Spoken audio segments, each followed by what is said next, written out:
दोस्तों स्वागत है आपका स्टडी फॉर सिविल सर्विसेज में। आज मैं लाई हूँ एनसीईआरटी की हिस्ट्री का सेकंड चैप्टर। तो चलिए दोस्तों स्टार्ट करते हैं। दोस्तों आज हम जानेंगे आरंभिक मानव की खोज के बारे में। आरंभ की में मानव ने भोजन और अपने रहन सहन के लिए क्या क्या किया, ये सब हम जानेंगे। सबसे पहले दोस्तों आप देख रहे होंगे वर्ड आखेटक। आखेटक खाद्य संग्राहक। ये दोस्तों ये दक्षिण एशिया उपमहाद्वीप में 20 लाख साल पहले रहा करते थे। अब आप सोचेंगे दक्षिण एशिया उपमहाद्वीप क्या है। दोस्तों दक्षिण एशिया उपमहाद्वीप के बारे में मैंने आपको पहले बताया था। उपमहाद्वीप मैंने ब्रैकेट में इसीलिए करा हुआ है। दक्षिण एशिया में आधुनिक भारत, पाकिस्तान, बांग्लादेश, नेपाल, भूटान और श्रीलंका आते हैं। एक महाद्वीप से छोटा है लेकिन विशालता तथा बाकी एशिया से समुद्रों, पहाड़ियों तथा पर्वतों से बटे होने के कारण इसे प्राय उपमहाद्वीप कहा जाता है। तो उपमहाद्वीप मैंने आपको समझा दिया क्यों कहा जाता है। भोजन का इंतजाम करने की विधि के आधार पर इन्हें इस नाम से पुकारा जाता है, आखेटक खाद्य संग्राहक। भोजन का इंतजाम करने की विधि के लिए कि ये खाने के लिए जंगली जानवरों का शिकार करते थे, मछलियां और चिड़िया पकड़ते थे, फल मूल दाने जैसे पौधे पत्तियां अंडे इकट्ठा किया करते थे, इसलिए इन्हें आखेटक खाद्य संग्राहक कहा जाता है। मतलब भोजन का इंतजाम करने की विधि का आधार पर इन्हें इस नाम से पुकारा जाता था। हमारे उपमहाद्वीप उपमहाद्वीप में मैंने आपको बता दिया दक्षिण एशिया, आधुनिक भारत, पाकिस्तान, बांग्लादेश, नेपाल, भूटान और श्रीलंका ये सब आते हैं। हमारे उपमहाद्वीप जैसे गर्म देशों में पेड़ पौधों की अनगिनत प्रजातियां मिलती हैं, इसलिए पेड़ पौधों से मिलने वाले खाद्य पदार्थ भोजन के अत्यंत महत्वपूर्ण स्रोत थे। आखेटक खाद्य संग्राहक समुदाय के लोगों के कारण एक जगह से दूसरी जगह घूमते रहने के 4 कारण थे। क्या 4 कारण थे? अगर वे एक जगह पर ज्यादा दिन तक रहते थे तो आसपास के पौधों, फलों और जानवरों को खाकर समाप्त कर देते थे।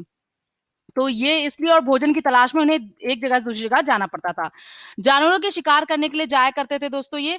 जानवरों के शिकार के लिए दूसरा कारण ये था कि जानवर अपने शिकार के लिए या जाया करते थे क्योंकि वो अपने चारे जैसे हिरण होता था, वो अपने चारा ढूँढने के लिए, मवेशी अपने चारा ढूँढने के लिए एक जगह से दूसरे स्थान पर जाया करते थे। तो इसीलिए जानवरों के शिकार के लिए इनको भी एक जगह से दूसरी जगह जाना पड़ता था।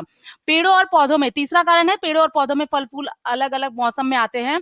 इसीलिए लोग उनकी तलाश में उपयुक्त मौसम के अनुसार अन्य इलाकों में घूमते होंगे। फिर है पानी के बिना किसी भी प्राणी या पेड़ पौधों का जीवित रहना संभव नहीं होता है। पानी के बिना किसी भी पेड़ पौधे किसी का भी जीवन संभव नहीं है और पानी झीलें, झरने तथा नदियों में ही मिलता है। तो इस वजह से क्यों इन्हें एक जगह से दूसरी जगह जाना पड़ता होगा। इसके अलावा एक कारण ये भी हो सकता है कि शायद अपने रिश्तेदार या मित्रों से मिलने जाया करते होंगे, सगे संबंधियों से मिलने जाया करते होंगे, ये भी एक कारण होगा। यहाँ से याद रखने की ये बात है कि ये सभी जो चीजें थी ये पैदल यात्रा करते थे, मतलब पैदल जाया करते थे हर जगह।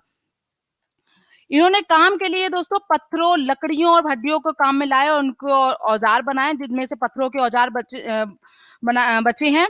इनमें से कुछ औजारों का उपयोग फल-फूल काटने, हड्डियाँ, मांस काटने तथा पेड़ों की छाल तथा जानवरों की खाल उतारने के लिए किया जाता था। बहुत से औजारों का उपयोग हड्डियों तथा लकड़ियों के मुट्ठे लगाकर भाले और बाण जैसे हथियार बनाए जाते थे, लेकिन कुछ उपयोग ये भी करते थे ये कि जैसे जो जानवर की खाल होती थी उसको वस्त्र के रूप में पहनते थे, तो उसको सिलने के काम भी कुछ औजार आते थे इनके। लकड़ियों का उपयोग ईंधन के साथ-साथ झोपड़ियों और औजार बनाने के लिए भी किया जाता था। कुछ औजारों का उपयोग जानवरों की खाल से बने वस्त्रों को सिलने, अभी मैंने आपको बताया कि कुछ औजारों का उपयोग जानवरों की खाल से बने वस्त्रों को सिलने के लिए किया जाता था। भीमबेटका, हुंसगी, कुरनूल गुफाएं ये वाले स्थान पुरास्थल हैं जहां पर आखेटक खाद्य संग्राहकों के होने के प्रमाण मिलते हैं। हम आपको पुरास्थल के बारे में बताएंगे दोस्तों। कई पुरास्थल नदियों और झीलों के किनारे पाए गए हैं। उसके बाद जानते हैं देखिए कई पुरास्थल जो हैं वो नदियों और झीलों के किनारे पाए गए हैं क्योंकि जो ये आखेटक खाद्य संग्राहक होते थे वो यहीं पे रहते थे और यहीं पे अपने ऐसी जगह ढूँढते थे, गुफाएँ ढूँढते थे जहाँ पे ये पानी, हवा और दूसरी जो प्राकृतिक आपदाएँ हैं और जानवरों से ही बच सकें। अब जानते हैं दोस्तों उद्योग स्थल के बारे में। जहाँ लोग पत्थरों से औजार बनाते थे उन्हें उद्योग स्थल कहते थे। पत्थरों के औजार जहाँ बनाते थे उन्हें उद्योग स्थल कहते थे। फिर आवासीय पुरास्थल जहाँ लोग रहा करते थे, इनमें गुफाएँ और कंदराओं जैसे स्थल होते थे, वे आवासीय पुरास्थल कहलाते थे। लोग इन गुफाओं में इसलिए रहते थे क्योंकि मैंने आपको पहले बताया कि बारिश, धूप और हवाओं से राहत मिलती थी।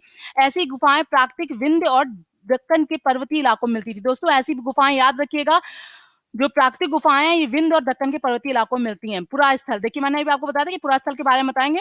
पुरास्थल उस स्थान को कहते हैं जहाँ औजारों, बर्तनों, इमारतों जैसी वस्तुओं को अवशेष मिलते हैं। ऐसी वस्तुओं का निर्माण लोगों ने अपने काम के लिए किया था और बाद में वे इन्हीं को छोड़कर चले गए थे और ये ज़मीन के ऊपर अंदर कभी-कभी समुद्र और नदी के तल में भी पाए जाते हैं। पाषाण औजारों का निर्माण। दोस्तों पाषाण औजारों का निर्माण प्राय 2 तरीके से होता है। पत्थर से पत्थर को टकराना यानी जिस पत्थर से कोई औजार बनाना होता है उसे एक हाथ में लेकर और दूसरे हाथ से एक दूसरे पत्थर को लेकर, मतलब दोनों हाथ में पत्थर लीजिए और एक पत्थर को हथौड़ी जैसा इस्तेमाल होता है। इस तरह आघात करने वाले पत्थर से दूसरे पत्थर पर तब तक शल्क निकाले जाते हैं, मतलब तब तक उसको आकार दिया जाता है जब तक वो वांछित आकार वाला उपकरण ना बन जाए। फिर दूसरा भी एक और कारण है दोस्तों, पत्थर का मैंने बताया, दूसरे तरीकों को दबाव शल्क तकनीक कहा जाता है। इसमें क्रोड को एक स्थिर सतह पर टिकाया जाता है और उस क्रोड पर हड्डी या पत्थर रखकर उस पर हथौड़ी नुमा पत्थर से शल्क निकाले जाते हैं, यानी आकार निकाला जाता है जिसमें वंचित उपकरण बनाया जाता है। फिर बात करते हैं कुरनूल गुफा में। अब आग आग की खोज कैसे हुई? दोस्तों, कुरनूल गुफा में राख के अवशेष मिले हैं। इसका मतलब ये है कि आरंभिक लोग आग जलाना सीख गए थे।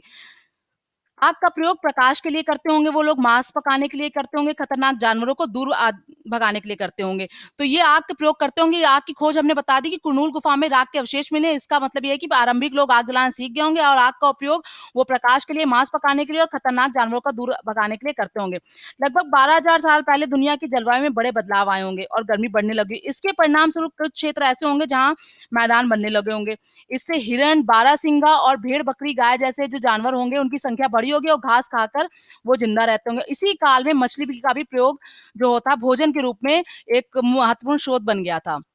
ये हम आपको खाने-पीने के बारे में उनके बता रहे हैं, खान-पान के बारे में।